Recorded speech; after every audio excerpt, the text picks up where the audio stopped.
ku soo dhowaada hoyga maansada Soomaaliyeed. magacaygu waa Ismahaan Cabdikaafi Guuleed. waxaan ku noolahay magaalada Muqdisho. waxaan ka mid ahay ardayda Soomaaliyeed ee jaamacadaha Muqdisho mid ka mid ah dhigata. waxaan ahay halabuurad Soomaaliyeed. badanaa waxaan curiyaa suugaanta u badan maansooyinka, heesaha iyo qaar kaloo badan.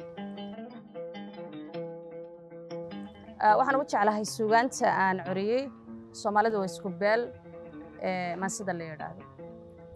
maansadaasi waxay leedahay Soomaalidu waa isku beel, afkay isla wada barteen, bah iyo waa jees keliya, geeskaa bari bay degaan, bakhaylin laguma oga, boqorro waa laga helaa, haween bilic lay dhalaan, kartida boqol wiil ka roon, bartu asalkoodu yahay ayaa miyuu loo baxsho waxay beeraan hiddaha. inta badan suugaanta waxaan u isticmaalaa oo ay dad badan u gaadhaa social media, maadaama social media dhalinyarada iyo dadka ugu badan maanta ay dunida social media soo guurayso, oo sidaa fudud bay markaa waxay ku gaadhay sanado yar gudahooda inay noqoto wax la wada barto.